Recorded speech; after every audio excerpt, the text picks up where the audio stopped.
युवक खरं तर समाजाचे ऊर्जा केंद्र। भारतासारख्या देशात लोकसंख्येचा मोठा हिस्सा हा तरुणांचा आहे। रोजगारक्षम वयोगटात ही तरुणाई लोकसंख्येचा लाभांश म्हणून पाहिली जाते। केंद्र शासनाच्या आकडेवारीनुसार 15 ते 19 या वयोगटातील युवकांचा एकूण लोकसंख्येत 27% वाटा आहे।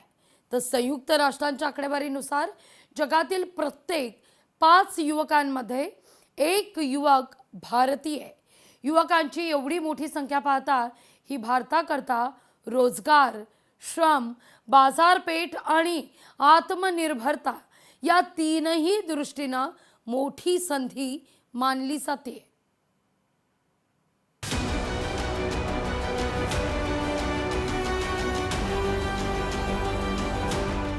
लोकसंख्येत भारतात तरुणांचा 27% वाटा।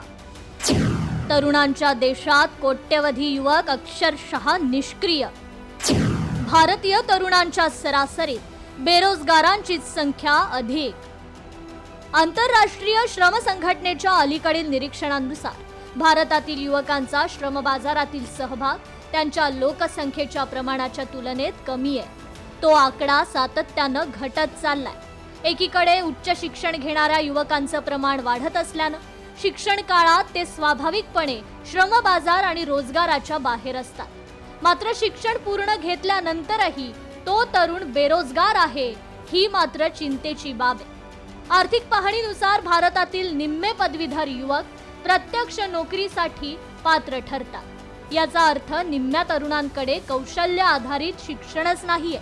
भारतातील तरुणांचा एक मोठा वर्ग not in education, employment and training या प्रवर्गात मोडतो। रोजगाराच्या ज्या संधी उपलब्ध आहेत त्यांचं शिक्षण आपल्याकडील तरुणांकडे नाहीये।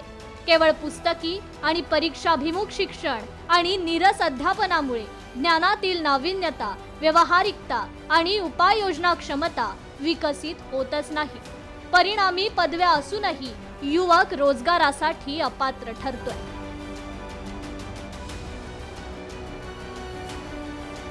आंतरराष्ट्रीय श्रम संघटनेच्या अलीकडील निरीक्षणानुसार भारतातील असंघटित क्षेत्रात सुमारे 88% कामगार कार्यरत असून त्यामध्ये युवकांचा वाटा लक्षणीय आहे। या क्षेत्रातील रोजगार मुळातच अस्थिर, अल्प पगारी आणि असुरक्षिततेने ग्रासलेला आहे। ग्रामीण भागातील रोजंदारी कामापासून ते शहरी रोजगारापर्यंत सामाजिक सुरक्षेचा अभाव, मध्यस्थांचं वर्चस्व आणि वाढते कंत्राटीकरण यामुळे हे क्षेत्र युवक कामगारांच्या शोषणाचं केंद्र बनलंय, अशी ही नोंद संबंधित अहवालात आहे।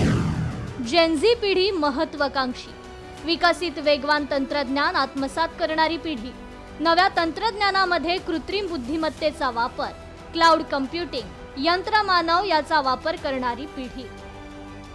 भारतातील तरुणांच्या बेरोजगारीची परिस्थिती ध्यानात घेऊन गुणवत्तापूर्ण शिक्षण, सुसंगत कौशल्य विकास, सन्मानजनक रोजगार आणि सामाजिक समावेश यावर तातडीनं आणि धोरणात्मक काम होणं आवश्यक आहे।